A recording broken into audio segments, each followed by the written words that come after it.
Assalamualaikum warahmatullahi wabarakatuh. Kita masuk di minggu kedua ya untuk mata kuliah copywriting. Nah, tapi di sini kita membahas dulu terkait sedikit dengan content writing gitu, teman-teman. Nah, untuk minggu ini kita akan membahas yang pertama, bedanya content writing dan copywriting itu apa sih? Lalu yang kedua, skill yang perlu dimiliki oleh seorang content writer. Yang ketiga, tugas atau mungkin tanggung jawab ya dari seorang content writer itu apa. Keempat, jenis-jenis content writer. Dan yang kelima, kalau kita mau jadi penulis atau content writer, kita tuh bisa kerja di mana sih?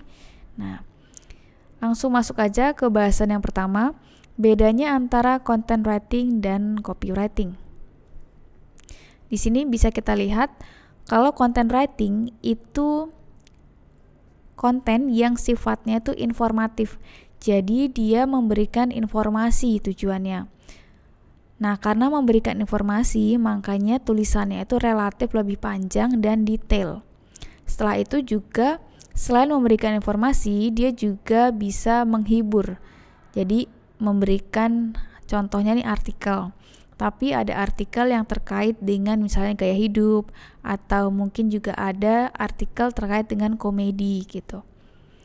Lalu seorang content writer itu perlu meriset dulu sebelum menulis. Sebenarnya copywriting itu juga sama, perlu meriset dulu sebelum menulis. Tetapi di sini perlu dilihat lagi bahwa riset yang dimaksud itu semua hal terkait dengan kontennya, terkait dengan tulisannya gitu.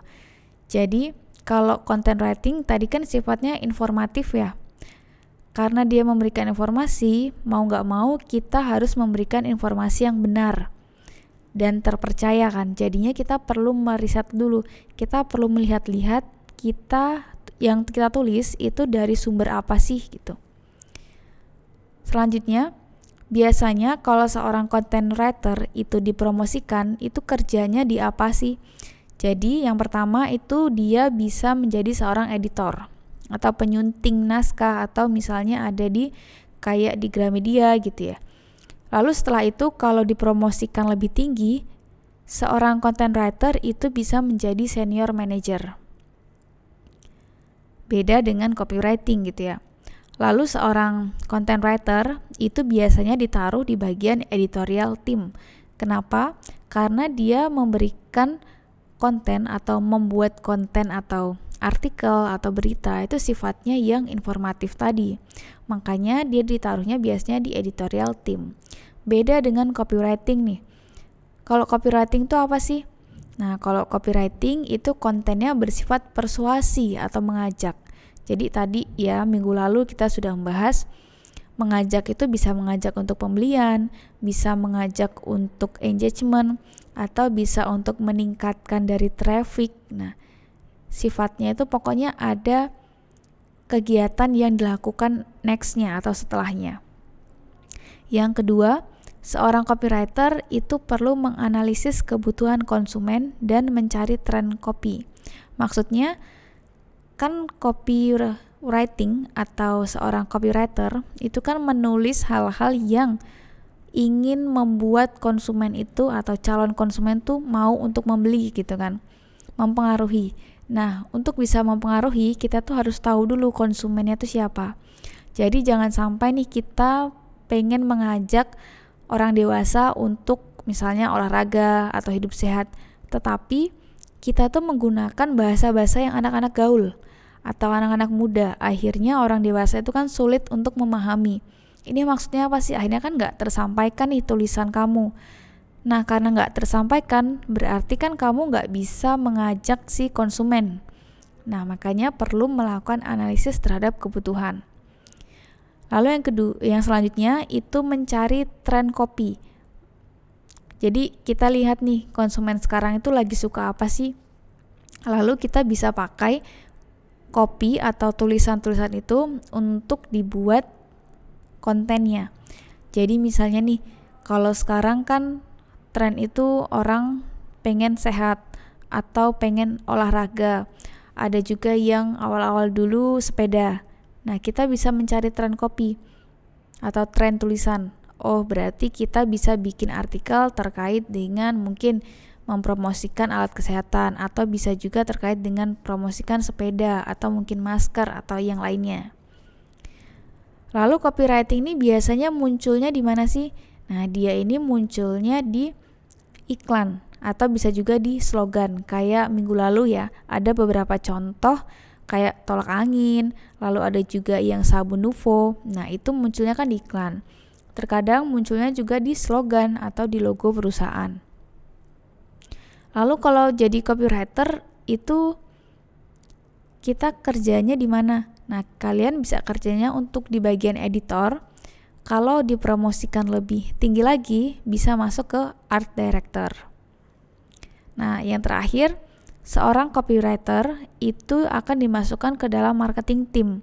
Karena kan tujuan dia tadi ingin mengajak konsumen ya, ingin membangun kedekatan dengan konsumen. Jadi ingin mengajak atau ingin meningkatkan traffic. Nah, makanya copywriter ini biasanya bekerja sama dengan tim marketing. Lalu skill apa sih yang harus kita miliki kalau kita mau jadi content writer? Yang pertama, kita perlu paham SEO. Nah, SEO kan biar artikel kita atau website kita muncul di pencarian teratas, misalnya Google gitu ya. Jadi si content writer itu dia bisa bekerja sama dengan seorang SEO spesialis, atau dia bisa mempelajari sendiri terkait dengan SEO. Jadi ada tools yang bisa digunakan untuk mencari keyword yang efektif untuk dipakai biar website kita atau artikel kita itu bisa muncul di halaman pertama Google.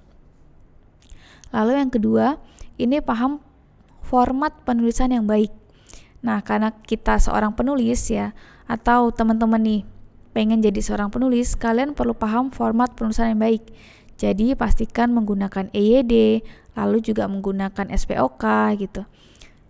Jadi jangan sampai juga nih kalian itu nulisnya typo, karena nanti kan akan berbeda maknanya juga nih, dan pastinya akan sulit dimengerti oleh calon konsumennya.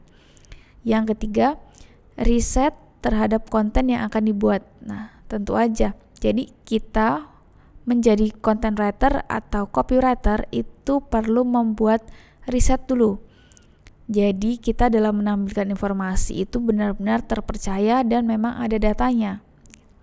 Lalu yang keempat, adaptasi dengan setiap website. Nah, maksudnya ini ketika kita kan jadi seorang penulis itu bisa di mana aja ya. Ada penulis di contohnya nih di artikel Halodoc, itu kan terkait dengan kesehatan. Ada juga terkait dengan misalnya CNN.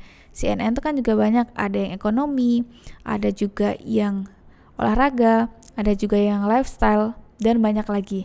Jadi seorang penulis itu perlu mengadaptasikan bahasa yang digunakan. Jadi bahasa penulisan untuk menulis artikel kesehatan akan berbeda juga dengan bahasa menulis di ekonomi atau menulisnya di olahraga. Jadi kita sebagai penulis itu perlu beradaptasi dengan setiap website atau platform itu. Selanjutnya, tugas content writer itu apa sih? Nah, di sini ada 5. Yang pertama, mendistribusikan konten di website perusahaan. Jadi biasanya kan kalau terkait dengan konten secara keseluruhan itu ada timnya sendiri. Tapi content writer itu juga bukan hanya tugasnya menulis, tapi juga dia bisa menyebarkan konten-konten di website perusahaan. Jadi membantu tim-tim yang lain. Lalu yang kedua, membuat deskripsi produk. Nah, ini biasanya digunakan untuk perusahaan biasanya yang menghasilkan produk. Contohnya teman-teman nih ada jualan produk di Tokopedia. Biasanya kan ada deskripsi produknya ya. Nah, itu sebaiknya ditulis dengan lengkap dan jelas. Jadi agar konsumen tuh tahu ini fungsinya apa sih, lalu spesifikasinya gimana. Jadi konsumen tuh nggak perlu tanya lagi ke perusahaan atau nggak perlu bingung gitu. Yang ketiga, mengelola sosial media perusahaan untuk konten. Nah, di sini bisa bekerja sama dengan seorang desain grafis karena terkaitnya dengan membuat visualisasi ya. Kalau content writer tugasnya lebih kepada membuat misalnya captionnya atau tulisannya. Nah, kerjasama dengan desain grafis untuk membuat visualisasi kontennya. Yang keempat, membantu divisi lain dalam menulis artikel. Jadi, di setiap perusahaan kan pasti ada kaitannya dengan menulis. Nah, tugasnya content writer ini membantu setiap divisi ketika membutuhkan orang-orang atau membutuhkan konten terkait dengan tulis-menulis. Yang kelima, menulis artikel sesuai keyword yang dibutuhkan. Jadi misalnya nih, kita tuh mau tadi ya kayak pengen artikel atau website kita muncul di halaman pertama mesin pencarian Google. Kita harus nulis beberapa kata atau keyword yang sesuai. Jadi biar ketika orang mencari itu langsung muncul website kita. Lalu ada jenis-jenis content writer nih. Di sini ada 5. Yang pertama SEO writer. Di sini tugasnya itu menulis sesuai dengan keyword yang sudah ditentukan dalam SEO. Jadi bisa kerjasama dengan SEO spesialis. Jadi tahu nih kata kunci yang perlu dipakai itu apa. Lalu banyaknya kata itu berapa yang harus dipakai. Karena algoritma si Google itu setiap 3 bulan sekali itu akan berubah. Jadi seorang SEO writer dan SEO spesialis itu perlu tahu algoritma di bulan ini tuh apa sih, biar untuk iklan atau mungkin tulisan di website itu selalu ada di urutan teratas. Lalu yang kedua nih ada jurnalis. Jurnalis ini biasanya bisa membuat konten yang hiburan atau berita. Kita bisa lihat jurnalis tuh biasanya kayak di TV gitu ya, di reporter. Nah, kalau di TV itu kan reporter yang menyampaikan langsung ke pembaca, ke pendengar. Nah, tapi kalau misalnya jurnalis itu yang ngetiknya, ibaratnya kalau kita nonton berita sepak bola secara langsung itu berarti reporternya. Kalau kita ngelihatnya dari berupa tulisan atau artikel, berarti yang menulisnya itu jurnalis. Yang ketiga ada generalis. Biasanya dia itu membuat konten-konten yang random atau konten yang banyak.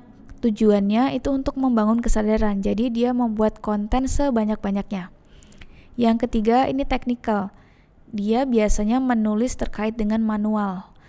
Jadi kita misalnya kan beli ada handphone, ada juga barang elektronik, kan ada buku panduan ya atau buku manual. Nah, yang menulis itu adalah seorang technical writer. Karena dia menuliskan gimana caranya menuliskan bahasa-bahasa yang sulit dimengerti, tapi bisa dipahami dengan mudah oleh seorang konsumen atau kliennya. Lalu yang terakhir itu ada media sosial spesialis. Nah, ini dia itu dalam membuat konten harus konten yang menarik. Lalu kontennya itu juga harus up to date dan interaktif karena tujuannya dia ingin mendapatkan engagement atau ketertarikan dari si klien atau si pembaca. Seperti itu. Mungkin di sini ada teman-teman yang suka menulis. Nah, kalau ada yang suka menulis nih, kira-kira bisa kerja di mana sih? Nah, kalian bisa kerja di portal berita kayak CNN, detik.com, ada juga kompas.com.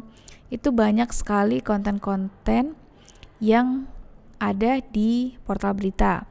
Lalu kita juga bisa jadi konsultan konten. Nah, biasanya nih misalnya nih ada SEO konsultan konten karena SEO kan sulit ya.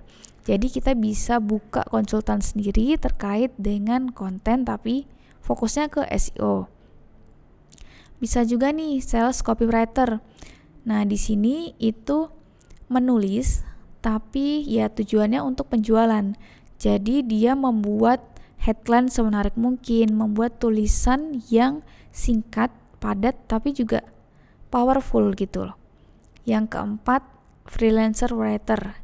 Kita bisa nih contohnya masuk ke freelancer yang ada di Indonesia. Di Indonesia tuh ada Sribulancer, bisa juga Fiverr, ada juga Upwork. Nah, kita bisa masuk atau daftar di sana kalau teman-teman tertarik. Bisa juga nih sebagai editor tadi ya. Jadi penyunting naskah contohnya ada di Gramedia. Lalu ada misalnya di perusahaan tuh juga banyak yang membutuhkan terkadang tuh editor, tapi kebanyakan editor itu ada di percetakan. Lalu yang kedua, creative writer. Creative writer ini kaitannya dengan penulis, tapi dia menulis hal-hal misalnya novel atau mungkin bahasa-bahasa atau buku-buku anak-anak. Nah, ini tugasnya seorang creative writer. Lalu yang ketiga, startup digital. Nah, kita bisa masuk nih ke startup, bisa di misal Gojek atau mungkin startup yang baru-baru dibangun, itu kita bisa mencoba di sana. Karena kalau digital pasti perlu seorang content writer. Yang keempat, kita bisa menjadi penulis artikel atau blog. Jadi artikel bisa di portal berita atau misalnya di portal yang bisa bukan hanya berita, jadi misalnya kayak Tirto, terus juga ada Hipway. Nah, kalian bisa di sana atau blog. Oke, teman-teman, itu aja yang bisa saya sampaikan di pertemuan minggu kedua. Minggu besok kita masih bahas sedikit terkait dengan content writer. Sekian dari saya, terima kasih. Wassalamualaikum warahmatullahi wabarakatuh.